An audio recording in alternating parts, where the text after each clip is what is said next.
Finally हज कौमी assembly का इजलास बुला लिया गया है और लेट्स सी के रिवायत के मुताबिक दुआ मग़फ़िरत के बाद ये इजलास मुलतवी कर दिया जाता है और उसके बाद नेक्स्ट वर्किंग डे पे ये नो कॉन्फिडेंस की मोशन प्रेजेंट की जाती है या आज भी कुछ हो सकता है। सारे मेंबर्स जो हैं वो आहिस्ता आहिस्ता पहुंचना शुरू हो गए हैं और रास्ते में चलते चलते कुछ स्टेटमेंट्स भी मीडिया से गुफ्तगू भी हो रही है। पहले आपको ये सुना देते हैं कि शहबाज शरीफ ने क्या कहा। साथ ही आप सुन लीजिएगा कि आसिफ ज़रदारी साहब भी वहाँ पहुँच गए। उसमें सारी हम इंशाल्लाह स्ट्रेटजी जो है तरतीब देंगे। सर ऐसे कहने के मामला कुछ तय हो रहे हैं सर, बैक डोर। ये किसने कहा आपको? मैं कहता हूँ कि इंशाल्लाह बेहतर होगा। तो वो जो बैकडोर मामलात या कबल वक्त इंतखाब या कुछ ऐसे, उन्होंने कहा जी किसने कहा आपको ये, और इंशाल्लाह जरदारी साहब ने कह दिया बेहतर हो, सब ठीक होगा। Let's just hope and pray कि वाकई सब पाकिस्तान के लिए अल्टीमेटली बेहतर हो। पार्लियामेंट के अंदर से हमें ज्वाइन किया है हमारे स्पेशल कॉरेस्पॉन्डेंट हैं एजाज सैयद और मज़र साहब और महमद सरफराज तो हमारे साथ हैं। सो एजाज, ऑपोजिशन के लोगों को तो हम देख रहे आ रहे हैं, हुकूमत की तरफ से भी अभी कोई पहुंचा है इजलास में? जी अभी हुकूमत की तरफ से कोई एक रुकन भी हमें यहाँ पर कौमी असम्बली के ऐवान में नजर नहीं आया। अपोजिशन के इस वक्त 90 से जायद अरकान कौमी असम्बली वो committee room number 2 parliament house में मौजूद है और आप अगर देख सके तो कमेटी रूम नंबर 2 के बाहर यहाँ पर आप देखें रश लगा हुआ है सिक्योरिटी का। मीडिया के नुमाइंदे भी यहाँ पर मौजूद है। इस वक्त शहबाज शरीफ जो कि लीडर ऑफ द अपोजिशन है और बिलावल भुट्टो जरदारी जो कि पाकिस्तान पीपल्स पार्टी के सरबराह है वो कमेटी रूम नंबर 2 में मौजूद है। वो यहाँ पर आ चुके हैं। उनके अरकान कौमी असम्बली वो भी यहाँ पर मौजूद है। 172 अरकान कौमी असम्बली की हमायत चाहिए अपोजिशन को मजमूई तौर पर कि वो तहरीके अदम एतमाद हुकूमत के खिलाफ कामयाब कर सके।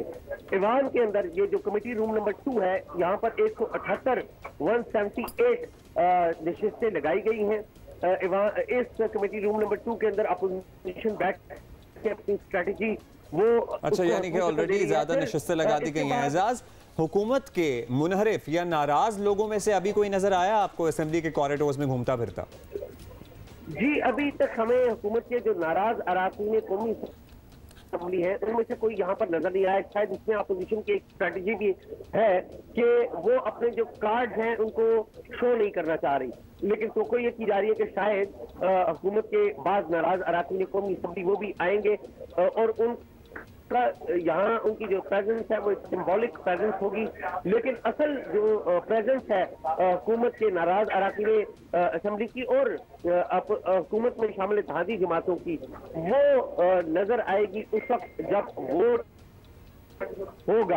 अगर उन्होंने हुकूमत की हमायत करना हुई तो वो ईवान में नहीं आएंगे और अगर उन्होंने रायशुमारी वाले दिन तो ये सब आम होगा ही है।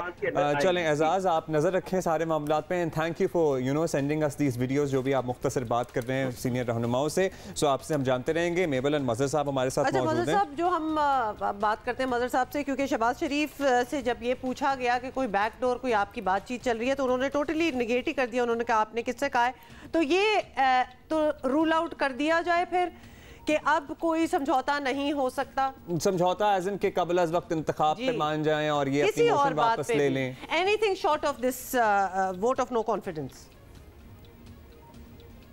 देखिए, इसलिए उसका इम्कान कम है। वैसे तो बात बैक डोर से गुफ्तगू ना हो तो फ्रंट डोर से हो जाती है, लेकिन ये कि अगर इसमें जो मसला है उसमें क्योंकि इमरान खान बहुत उन्होंने एक वाज़ेह मैसेज दे दिया है जिन लोगों ने भी उन्हें अप्रोच किया कि वो कम वोट में वो जरदारी साहब या शहबाज शरीफ या इनसे कोई गुफ्तगू नहीं करेंगे। तो जाहिर है फिर जो शहबाज शरीफ ने को भी यही मौक़िफ़ इख्तियार करना था या जरदारी साहब को भी ये मौक़िफ़ इख्तियार करना था, तो वो तो नहीं हो रहा। अब गुफ्तगू जो हो रही है वो किसी न किसी हवाले से इमरान खान साहब से हो रही है, किसी न किसी चैनल के थ्रू, और उसमें बेसिक जो मुझे पता चला है वो बेसिक चीज़ यही है कि जी एक तो ये कि जो भी हो एक लीगल तरीके से, कॉन्स्टिट्यूशनल तरीके से, या आप अदालत जाएं या पार्लियामेंट के अंदर हो, पार्लियामेंट से बाहर जो है उसमें कोई ऐसी सूरत हाल ना पैदा हो कि जो तसादुम हो जाए।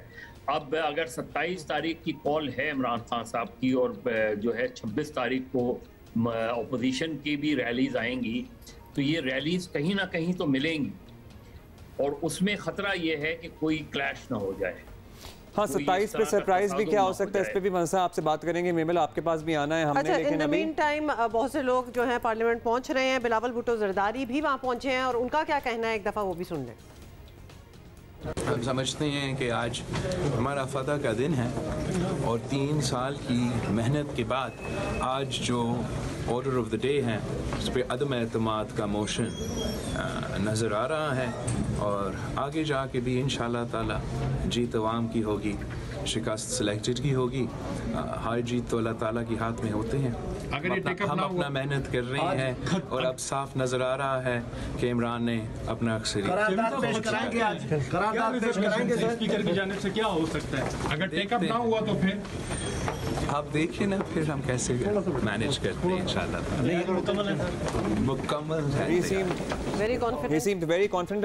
मज़हर साहब, मुख्तसरन बताइएगा, ये जो सरप्राइज 27 को देने वाले हैं, क्या वज़ीर आज़म ये ऑप्शन भी दे सकते हैं अपोजिशन को उस दिन के जनाब आप ये मोशन वापस लें and let's have elections early और फिर मैदान में मुकाबला करें असेंबलियाँ तोड़ने का या इलेक्शन में जाने का, या कुछ ऐलान इस तरह का भी हो सकता है? लेकिन आई डाउट कि वैसे अपोजिशन उस स्टेज पे मानेगी ये सब कुछ। नहीं, और आई डाउट कि इमरान खान ये ऑप्शन देंगे। अच्छा, उनकी सियासत का ये अंदाज ही नहीं है। वो लड़ाई लड़ेंगे, वो अगर वो ये समझ भी रहे होंगे और आज भी ये शायद समझ रहे हों कि नंबर गेम्स में वो पीछे रह गए हैं।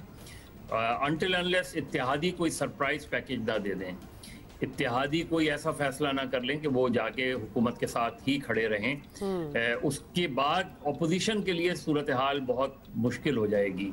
उसकी वजह यह है कि मुनर्रफीन के जो वोट का फैसला है वो जाहिर है वो लिंक्ड हो गया है अब सुप्रीम कोर्ट से। तो अगर इत्तेहादी दूसरी तरफ चले जाते हैं या हुकूमत के साथ रहते हैं तो अपोजिशन के लिए मुश्किलात बढ़ जाएंगी। लेकिन अगर आज या कल में इत्तेहादी ये ऐलान कर देते हैं कि हम जो है वो अपोजिशन के साथ हैं, तो इमरान खान साहब के लिए कम से कम इस हवाले से पार्लियामेंट के अंदर game is over, the party would be over. लेकिन वो पार्लियामेंट के बाहर लड़ाई लड़ेंगे। वो 27 को ऐसी सूरत हाल में 27 को वो बहुत जो है जोशीली तकरीर कर सकते हैं और वो बहुत सी चीज़ें ऐसी कह सकते हैं जो अदरवाइज वो अब तक रोके हुए थे।